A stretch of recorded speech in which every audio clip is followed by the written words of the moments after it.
Thanks for being here. I'm Kyle Clark. A proposed change to Denver police policy would expand when officers are allowed to use tasers. The police watchdog says that could put the public at risk. We begin with 9 News reporter Ria Jha, who has details on the proposal and the pushback. Ria. Yeah, that debate surrounds whether officers can deploy their tasers earlier in a confrontation before someone is actively considered aggressive.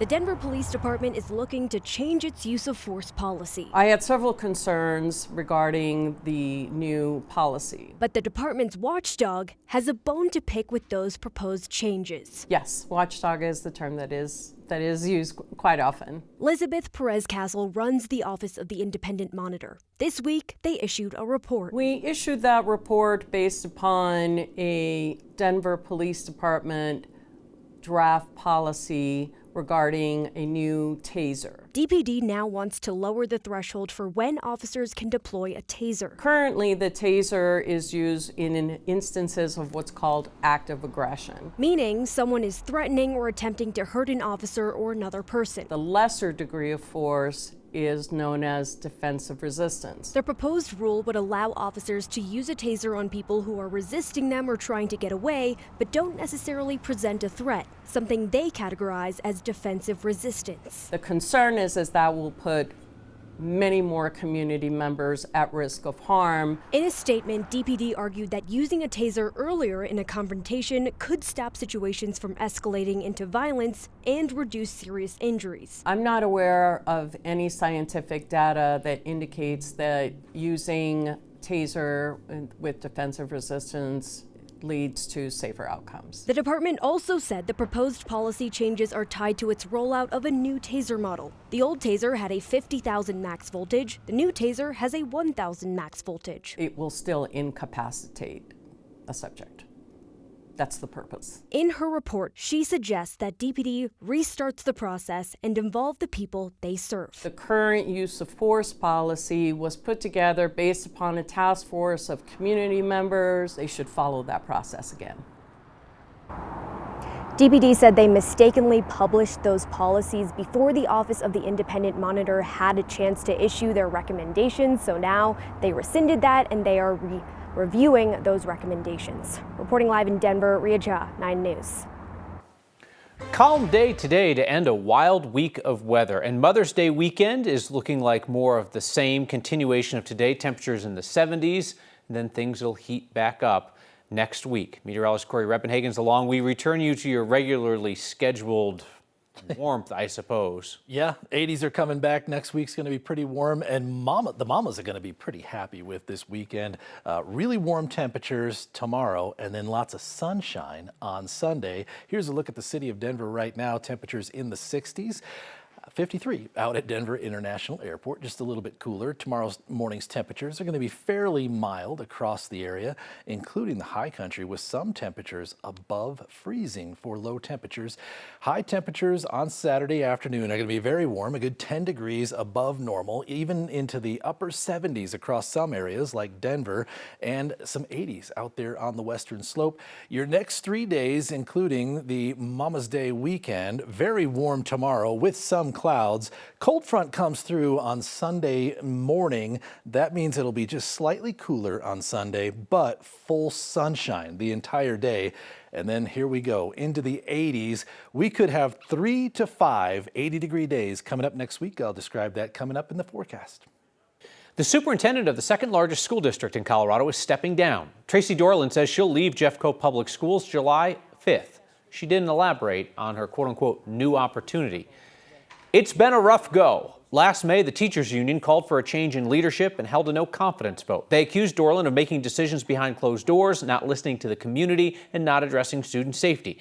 They also said there was a lack of transparency with the community about investigations into school staff. The school board has not yet named an interim leader.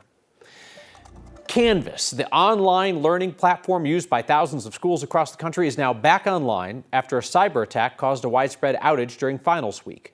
The issue impacted students at colleges across Colorado, left many unable to access their grades, assignments, presentations, their class materials. It created a lot of confusion as students were repeatedly blocked from logging in yesterday. few are a little bit nervous, and the other few were excited. It's like, oh, no finals, yay! But I think it's overall just a vibe of uncertainty. We're all afraid when we're uncertain. That's true. The man is wise. MSU Denver says access was restored today for students, faculty, and staff to get back on the platform. The university says there's no evidence currently that passwords, personal information, financial information were at all compromised in that attack. Researchers at CU Boulder believe they found a way to create light without electricity. In a new study, scientists found a type of algae that flash for milliseconds when they're agitated. When they exposed the algae to an acidic solution, they found it stayed glowing for as long as 25 minutes. Researchers were even able to turn the glowing algae into shapes with the use of 3D printing. The printed shapes retained 75% of their brightness after 4 weeks. Researchers say the materials could one day be used to, say, light up robots for deep sea or space exploration. This week's snowstorm knocked down a bunch of trees on the Front Range, and one got stood back up. 9 News reporter Colton Chavez has that. A pile of branches. This is usually the fate for a tree after a storm like what we had earlier this week. But for this Boulder neighborhood, giving up's just not in their roots. If a tree falls in a Boulder neighborhood, I mean, I had a giant branch fall on my deck that landed on my table. who hears it? And saw it was practically touching the ground. I was like, well, This guy. that's not good. Alvin Midas says he's a fan of this fruit tree at North Boulder Park. I've appreciated it. I've eaten off this tree year after year. So when this week's snowstorm knocked it down, Alvin recruited some help. Well, the one guy that did show up and I were out here kind of like thinking, well, maybe we could inch it.